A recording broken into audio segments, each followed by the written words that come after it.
2 फरवरी 2025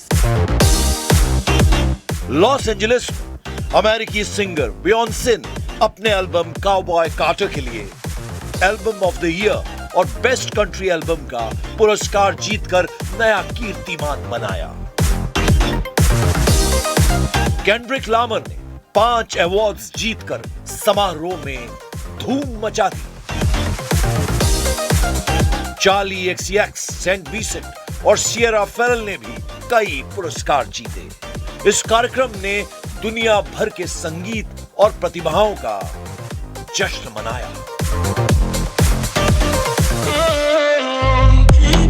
भारतीय अमेरिकी गायिका चंद्रिका टंडन ने ग्रैमी 2025 में बेस्ट न्यू एज, एम्बियंस या चैंट एल्बम श्रेणी में जीतकर इतिहास रचा। उनका एल्बम त्रिवेणी भारतीय शास्त्रीय संगीत, जैज और विश्व संगीत का अनोखा संगम है। यह एल्बम 3 नदियों गंगा, यमुना और सरस्वती की प्रेरणा से बना। 4 भारतीय कलाकारों का नामांकन इस श्रेणी में पहले ही चर्चा में था। जीत समारोह लॉस एंजलिस में हुआ। दक्षिण अफ्रीकी अभिनेता ट्रेवर नोआ ने इसे होस्ट किया। विक्की कौशल स्टारर ऐतिहासिक फिल्म छावा साल 2025 की नंबर 1 हिंदी फिल्म बनकर उभरी। फरवरी 2025 में रिलीज हुई इस फिल्म ने दुनिया भर में करीब 800 करोड़ से ज्यादा की कमाई की। छावा विक्की कौशल के करियर की सबसे बड़ी हिट साबित हुई और 2025 की पहली 500 करोड़ क्लब में शामिल फिल्म बनी। शानदार कहानी, भव्य प्रस्तुति और मजबूत अभिनय के दम पर फिल्म ने बॉक्स ऑफिस पर कई रिकॉर्ड तोड़ दिए। साल 2025 हिंदी सिनेमा के लिए बेहद यादगार साबित हुआ, खासकर मोहित सूरी की रोमांटिक म्यूजिकल फिल्म सैयारा के कारण। सब चिल्लाए मेरा नाम Krrish, I love you. Ahaan Pandey और अनीत पड्डा जैसे नए कलाकारों के साथ बनी इस फिल्म ने कम बजट के बावजूद बॉक्स ऑफिस पर इतिहास रच दिया। वर्ल्ड वाइड 570 करोड़ रुपए से ज्यादा की कमाई के साथ सैयारा साल की दूसरी सबसे बड़ी हिंदी हिट बनी। देशभक्ति सिनेमा के प्रतीक मनोज कुमार का 4 अप्रैल 2025 को मुंबई में निधन हो गया। वे लंबे समय से हृदय और लिवर संबंधी गंभीर बीमारियों से जूझ रहे थे। 5 अप्रैल को राजकीय सम्मान के साथ उनका अंतिम संस्कार हुआ। प्रधानमंत्री नरेंद्र मोदी और राष्ट्रपति द्रौपदी मुर्मू सहित फिल्म जगत की कई बड़ी हस्तियों ने श्रद्धांजलि दी। उपकार, शहीद और पूरब और पश्चिम जैसी फिल्मों से मनोज कुमार भारतीय सिनेमा में देशभक्ति की अमिट छाप छोड़ गए।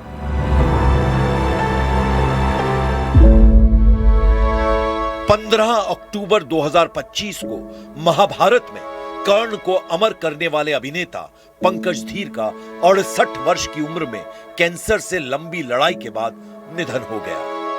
B.R. चोपड़ा की महाभारत ने उन्हें घर घर में पहचान दिलाई। फिल्मों और टीवी में 100 से ज्यादा भूमिकाओं के जरिए उन्होंने अपनी एक अलग छाप छोड़ी। 2025 में दिग्गज कलाकारों के जाने की कड़ी में ये एक और अपूर्णीय क्षति रही। साल 2025 हिंदी सिनेमा के लिए एक और दुखद अध्याय लेकर आया, जब दिग्गज कॉमेडियन और चरित्र अभिनेता गोवर्धन असरानी का 20 अक्टूबर को 84 बरस की उम्र में निधन हो गया। लंबी बीमारी के बाद उन्होंने मुंबई में अंतिम सांस ली। शोले के जेलर से लेकर चुपके चुपके और हेरा फेरी तक असरानी ने 350 से ज्यादा फिल्मों में अपनी कॉमिक टाइमिंग से पीढ़ियों को हंसाया। उनका जाना भारतीय सिनेमा की हंसी भरी विरासत का बड़ा नुकसान माना गया। साल 2025 हिंदी सिनेमा और टीवी के लिए भारी रहा। 25 अक्टूबर 2025 को दिग्गज अभिनेता सतीश शाह का 74 बरस की उम्र में अचानक कार्डियक अरेस्ट से निधन हो गया। जाने भी दो यारों से लेकर सारा भाई वर्सेस सारा भाई तक उनकी बेमिसाल कॉमिक टाइमिंग ने पीढ़ियों को हंसाया।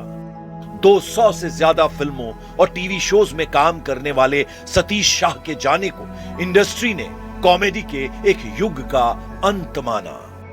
उनकी हंसी और किरदार 2025 की सबसे बड़ी सांस्कृतिक विदाइयों में याद रखे जाएंगे।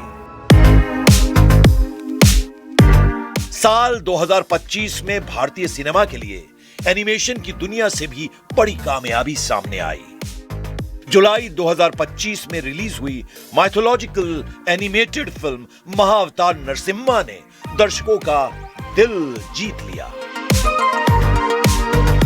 फिल्म ने दुनिया भर में करीब 325 करोड़ की कमाई कर भारतीय एनिमेशन इतिहास में नया रिकॉर्ड बनाया। भगवान विष्णु के नरसिम्हा अवतार की कहानी पर आधारित इस फिल्म ने दमदार विजुअल्स, भावनात्मक कहानी और भारतीय संस्कृति की गहराई को वैश्विक मंच पर मजबूती से पेश किया।